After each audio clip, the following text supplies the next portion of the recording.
ৰকিবুল হুছেইন ডাঙৰীয়াক আপোনালোকে সকলোৱে চিনি পায়। ৰকিবুল হুছেইন চাহেবে বিগত 15 বছৰ কাল অসমৰ মন্ত্ৰীসভাৰ এজন শক্তিশালী মন্ত্ৰী আছিলে। আমাৰ ধুবুৰী জিলাত তেখেতে ইনচাৰ্জ মিনিষ্টাৰ আছিলে। ধুবুৰী জিলাৰ ৰাজনৈতিক আভ্যন্তৰীণ ভাগত তেখেতে ইণ্টাৰফেয়াৰ কৰি ডিষ্ট্ৰিক্টৰ পৰা আৰম্ভ কৰি যুৱ কংগ্ৰেছলৈকে তেখেতে আধিপত্য ৰাখিবৰ কাৰণে তেখেতে নিজৰ মানুহক নিৰ্বাচনৰ জৰিয়তে এটা স্থানলৈকে আনিছে। ৰকিবুল হুছেইন ডাঙৰীয়াৰ এই স্বৈৰাচাৰিতা তেখেতে কণ্টিনিউৱাছলি ভাৰতবৰ্ষৰ কংগ্ৰেছ দলক মিছলেড কৰি আমাৰ সংখ্যালঘু সম্প্ৰদায়ৰ মানুহক ইউজ কৰি তেখেতে সদায় আমাৰ ওপৰত ৰাজনীতি কৰি আহিছে, আমাক সদায় ৰাজনৈতিকভাৱে দবাই ৰাখিবৰ কাৰণে চেষ্টা কৰিছে।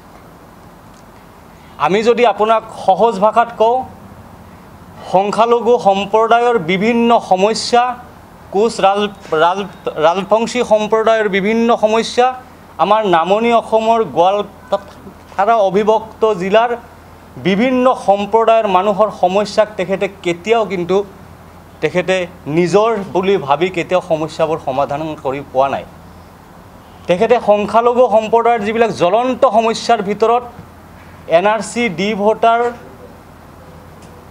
মাটিৰ লেণ্ড ইভিকশ্যন, উচ্ছেদ, এইবিলাক সম্পৰ্কে তেখেতে কোনো স্থিতি, তেখেতৰ সবল স্থিতি আমি দেখিবলৈ পোৱা নাই। আপোনালোকে সকলোৱে জানে যে 2013 চনত লেণ্ড ৰেভিনিউৰ এটা এক্ট এমেণ্ডমেণ্ট হৈছিলে, land acquisition, rehabilitation and resettlement act 2013। সেই আইনৰ জৰিয়তে তেখেতে ফৰেষ্ট মন্ত্ৰী থাকোঁতে এই আইনখন হৈছিলে। আৰু সেই আইনখন যেতিয়া কৰিছিলে তেখেতে কিন্তু নদীভংগ মানুহৰ কাৰণে নদীভংগ মানুহৰ ছেটেলমেণ্টৰ কাৰণে কোনো ধৰণৰ ব্যৱস্থা তেখেতে কৰা নাছিলে। সেই কথা আমি সকলোৱে জানো।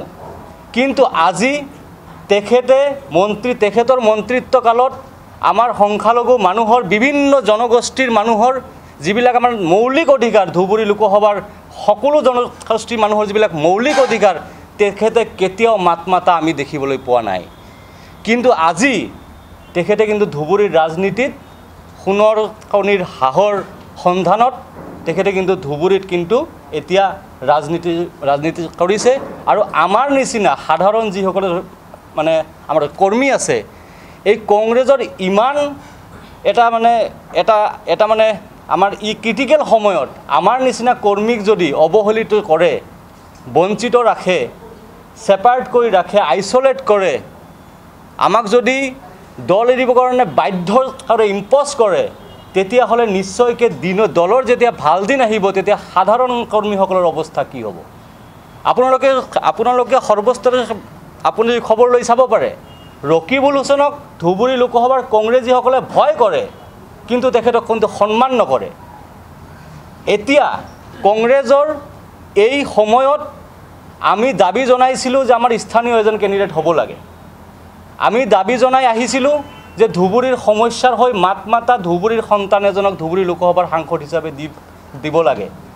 কিন্তু আমাৰ সেই আশাবোৰ বাৰু সফল হোৱা নাই। বিভিন্ন পাকচক্ৰত, বিভিন্ন ৰাজনৈতিক ষড়যন্ত্ৰৰ জৰিয়তে তেখেতে নিজে ইচ্ছাকৃতভাৱেই সকলো নাটক ৰচি নিজে কেণ্ডিডেটটো হৈ এতিয়া আমাৰ যিসকল কৰ্মী সততাৰে কংগ্ৰেছ দলৰ লগত থাকে সেইসকলক তেখেতে অৱহেলা তেখেত কৰে আৰু তেখেতসকলক ছাইড কৰি ৰাখে। যিসকল মানুহ তেখেতৰ কথাৰ ইচাৰাত চলে, তেখেতৰ অন্ধভক্ত যিসকল আছে, তেখেতসকলক লৈ তেখেতসকলে মাথোন আপোনাৰ চিণ্ডিকেটৰ ৰাজনীতি, কংগ্ৰেছ দলত এটা তেখেতৰ হিউজ চিণ্ডিকেট আছে, সেই চিণ্ডিকেটটো চলাই আছে। শুকুৰ আলীৰ ৰেফাৰেঞ্চত মুখ্যমন্ত্ৰী ডাঙৰীয়াই কথা এটা কৈছে যে শুকুৰ আলী, আজমল চাহেব আৰু ৰকিবুল হুছেইনৰ কণ্টেষ্ট হ'ব। কথাটো আমাৰ ধুবুৰীৰ যিখিনি আমাৰ স্বাভিমান সম্পৰ্ক মানুহ আছোঁ, আমাৰ কিন্তু সেইটো অন্তৰত লাগিছে। কিহৰ কাৰণে লাগিছে? কাৰণ মুখ্যমন্ত্ৰীয়ে এই কথাটো এই কাৰণেই কৈছে যে ধুবুৰীৰ মানুহৰ যে কোনো স্বাভিমানৰ বা বিভিন্ন ধৰণৰ সমস্যাৰ যে চালি জাৰি চাই একো সিদ্ধান্ত নলয়, আৱেগত যে ভোট দিয়ে, সেইকাৰণে তেখেতে এইটো কথা কৈছে।